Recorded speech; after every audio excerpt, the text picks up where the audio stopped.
Far and away the most successful video/thing I've ever done was when I ranked every Rick and Morty episode from worst to best. So naturally, if I find a speck of gold in a river, I'm going to drain the whole goddamn thing looking for more of it. And thankfully, we have a perfect opportunity to do so, as Season 5 just wrapped up, and I have some thoughts I would like to share. If you remember my rambling at the top of the last video, you'll know that I like every episode and don't think that there's a bad one in the bunch, and a year later, I still stand by that statement.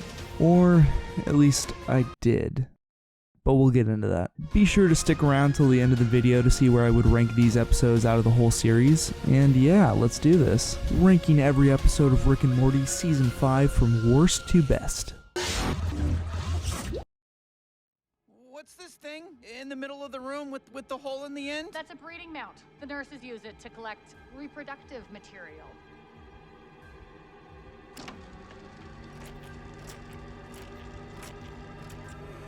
What happened? The sperm, Morty! They're super monster sperm now. I blame myself, unless there was something about the sperm I didn't know. I spent a week pleasuring myself with animal equipment, and my sperm got turned into monsters on accident because I kept lying about it, because I was ashamed. The sperm is Morty's. We're about to make a giant incest baby. Yeah, you knew this was gonna happen. About 30% of the comments on the last video were along the lines of, "There's a new worst," or "So much for no bad episodes." You fucking idiot. How dare you not know about this thing that hasn't been made yet? And yeah, I take back what I said. This was just strange. Absolutely nothing is working here. Not a single joke lands. There's too much focus on shock factor, and every beat of the story is dumb. How did this happen? That's not rhetorical. How the fuck did this get made? It's a good thing that a show like Rick and Morty has as much creative control as it does, but there are so many hands in the pot, dozens of people must have had the opportunity to say, why are we trying to piss people off? Fuck man, I'll make a video or something about it down the line, because it deserves a deep dive, but for now, yes, there is a bad episode.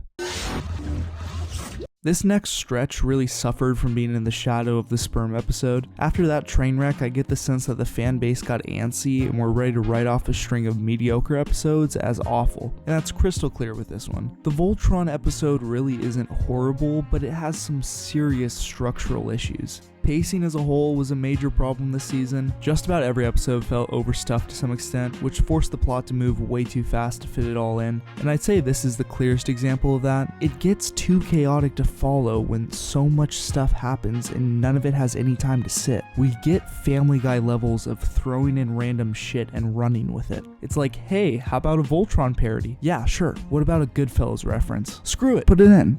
Giant incest babe? Christ, man, what do you not understand? Throw it all in. The cocaine can wear off any minute.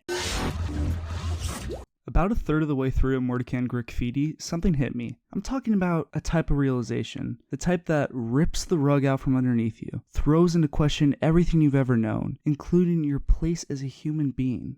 This is boring. It was the first time I ever felt a Rick and Morty episode really drag. Neither storyline really grabbed me, and the elements I usually look for, like clever concepts or funny character interactions, all fell flat. Even that one kept me more invested, even though I was mostly just trying to piece together why they ever thought that would work. But regardless, now at least this one isn't poorly made or borderline assaulting, so it shoots to number 8 on the list. But go ahead and throw it in with the second interdimensional cable under the category. Oh yeah, that did happen.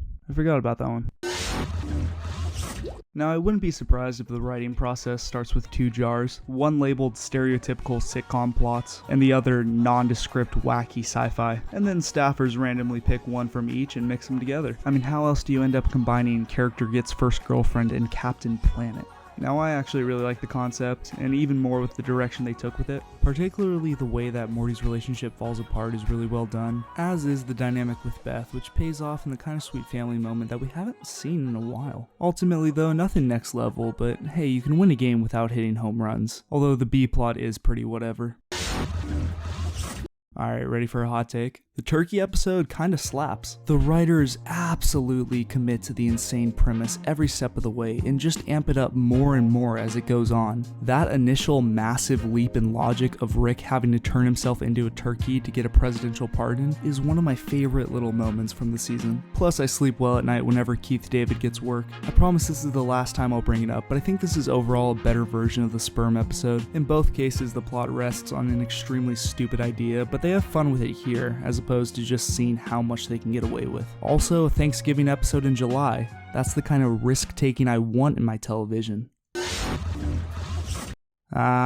This should have been better. You all know I love the lore-heavy stuff, especially when it comes to Rick's backstory. Plus, Bird Person is back. This was supposed to be a triple back handspring, but they couldn't quite stick the landing. Again, some pacing issues. I keep thinking back to how Tales from the Citadel handled 4 storylines simultaneously, yet still managed to give moments time to breathe. But in contrast, it's almost exhausting here. There's multiple important character interactions that breeze by without the space to leave an impact. And even though a million things happen, I don't think any of it had the wow factor I was expecting. Think the evil Morty twist from Citadel. Obviously that's an extreme example, but I feel like the nature of this specific story required something with more of a kick than what we ended up getting. Like, we are seeing Rick's past firsthand, this is a big deal, but at the end of it, there's nothing that's really gonna stick with you. I know I'm being harsh, but Rick Eternal Sunshine is a good episode at the end of the day. There's a lot to like here. Again, concept alone, it was going to be a top 5 pick, but all the components were right there. You had the ingredients for a kick-ass sundae and served us a bowl of whipped cream.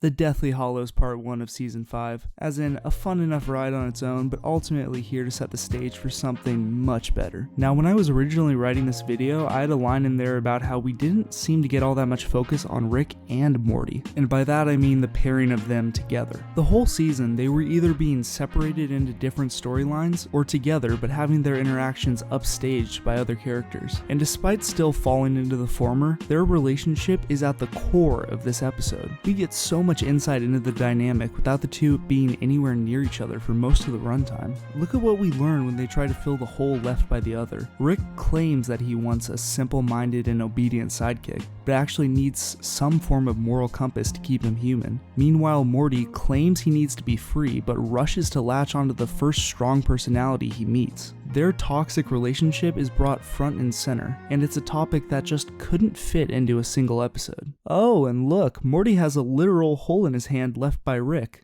Boom, why don't you chew on that? You don't get that level of in-depth analysis with those other guys. Richard and Mortimer always knock it out of the park with season openings, and number 5 was no different. I like how the two storylines intersected with one another, especially given how drastically different they were. The more grounded plot of Rick and his archenemy sitting down to dinner contrasts well with Morty's time-traveling war with an interdimensional species of dog people. Speaking of the devil, what a great showing by Morty. Characterization was all over the place this season, but 501 really nailed that mix of aw shucks, Charlie Brown, and underlying violent psychopath. In fact, everyone was on their A game, even the new guy, Mr. Nimbus, who I would put right above Scary Terry for most entertaining side characters, and right below Mr. Meeseeks for most fuckable.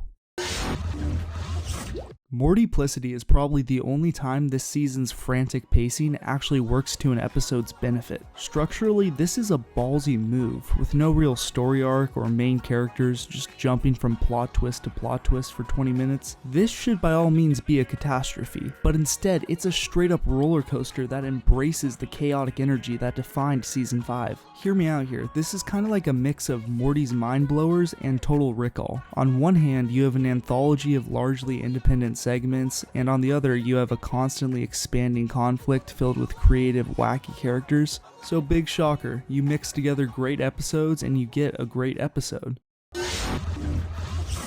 Dan and Justin, you can't play with me like this. I was completely ready to go out and join the shit show. Rick and Morty is dead. Worst season ever. They never should have hired female writers. And then you had to give us the season finale I've always dreamt of. So I guess I'll put my pitchfork down. For now. Now I could go into all the ways this rewards longtime fans. I could gush about evil Morty coming back or the fact that we see Rick's actual backstory, but that's too easy. What's most important to me is that Rick Mirai Jack signals a promising direction for the series. People have a million options to watch nowadays, and the only way to keep them coming back is to evolve. And whether that's through expanding the scope of your story or letting characters develop, that's exactly what Rick and Morty is trying to do. For example, take the decision to reveal Rick's backstory. This closed the book on the biggest mystery since the show began and adds new layers to a character that we've known for almost a decade. Then, later in the same episode, our whole idea of multiverses is flipped on its head, with evil Morty opening up a literal universe of new possibilities. One mystery gets replaced with another, and I am still excited to see where they go, even 6 seasons in. Anyway. 50 live action promos out of 6.